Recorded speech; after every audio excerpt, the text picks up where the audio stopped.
Peristiwa ini berawal dari laporan dari masyarakat di mana anaknya hilang.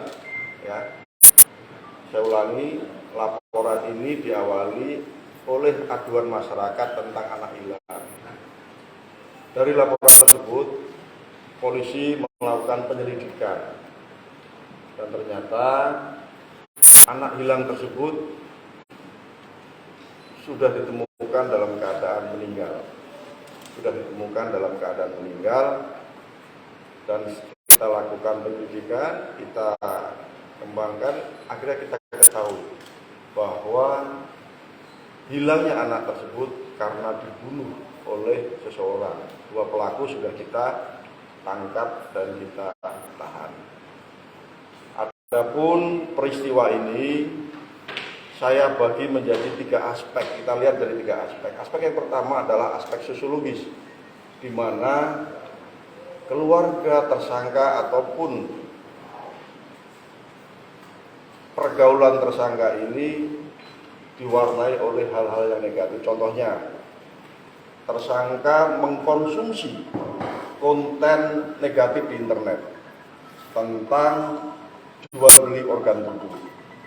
Dari situ tersangka terpengaruh, tersangka ingin menjadi kaya, tersangka ingin memiliki harta, sehingga muncullah niatnya tersangka melakukan pembunuhan yang rencananya organ dari anak yang dibunuh ini akan dia jual.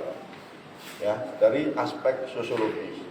Dari aspek psikologis, setelah ini tim penyidik akan mendatangkan psikologis atau psikiater untuk mengetahui sejauh mana tersangka ini tega melakukan perbuatan pembunuhan ini. Yang ketiga tentunya aspek yuridis.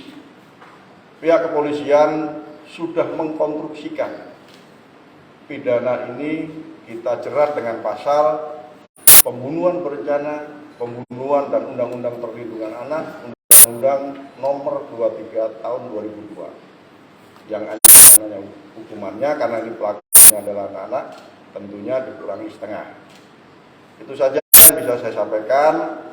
Selanjutnya silakan rekan-rekan media untuk bertanya kepada kami, dan ingat bahwa konten-konten negatif ini sangat berpengaruh terhadap perilaku anak-anak kita. Ya.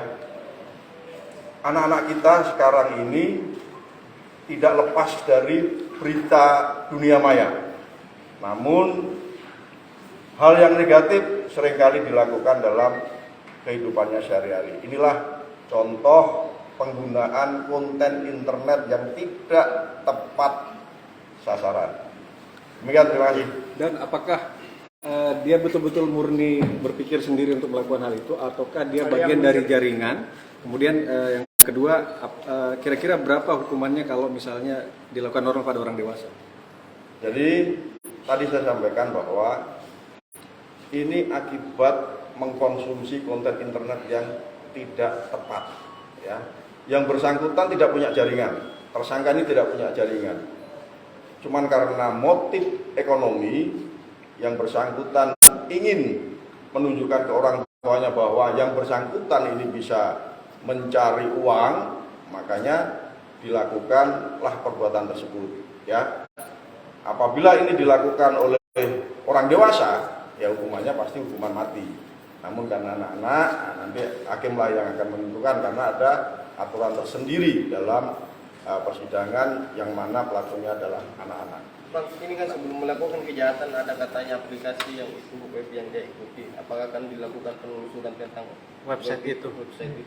Untuk pengembangan pastinya iya, ya untuk pengembangan iya. Namun dalam perkara ini, peristiwa ini kita fokus kepada pasal-pasal yang kita terapkan tadi. Berapa nilai yang harga jualnya? Nah itu nanti kita belum tahu pasti tentang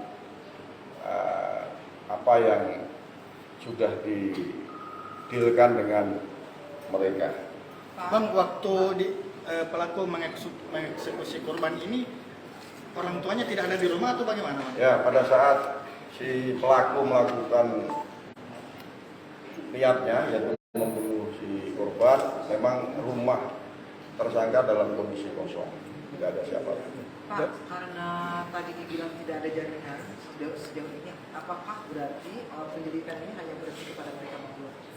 Sementara ya, sementara maka tadi saya sampaikan bahwa perkara ini bukan jaringan, ya bukan jaringan penjualan organ tubuh, bukan. Ya karena tadi mengkonsumsi konten internet yang negatif, konten internet yang negatif sehingga dipraktekkan oleh para tersangka. Dan mohon maaf ini mungkin teknis. Apabila benar-benar sudah dapatkan pembeli, apakah mereka rencana akan mengeksekusi sendiri korban ini dan memilah-milah organ tubuhnya atau bagaimana?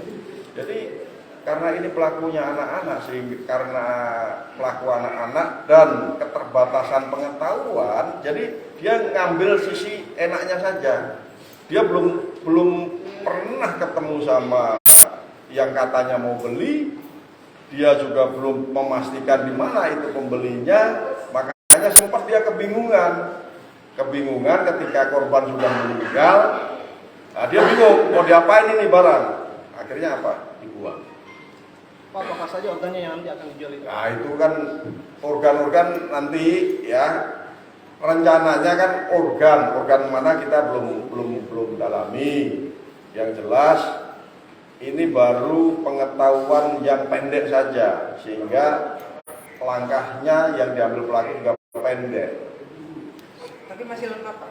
Iya, Masih lengkap karena kebingungan si pelaku ini sehingga mau diapain, akhirnya jenazahnya dibuang. Dan mohon maaf, kalau kira-kira penyebab korban meninggal gara-gara apa, Dan?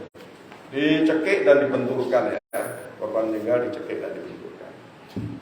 Kalau terkait motif ekonomis, sejauh mana kondisi ekonomi keluarganya memang? Memang untuk ekonomi keluarga tersangka ini ya kurang lah ya, kategori kurang. Dan saya ingatkan kepada teman-teman bahwa ini bukan jual beli organ ya, ini murni pembunuhan berencana. Ini murni pembunuhan berencana, bukan ada sindikat penjualan organ tubuh, bukan. Nah, ini murni pembunuhan berencana. Nah, jangan nanti disampaikan bahwa ini terjadi sindikat, ini terjadi nanti. Ya.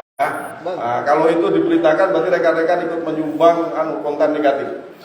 Bang, Ya. kalau keluarga pelaku masih ada di Batu atau sudah pindah? Nah, keluarga pelaku sementara masih di rumah mereka dan kita sudah melakukan pengamanan supaya nanti ada hal-hal yang ekses yang muncul kita Sudah diantisipasi. Berarti cuma 2, tidak ada tersangka. ya pelaku 2.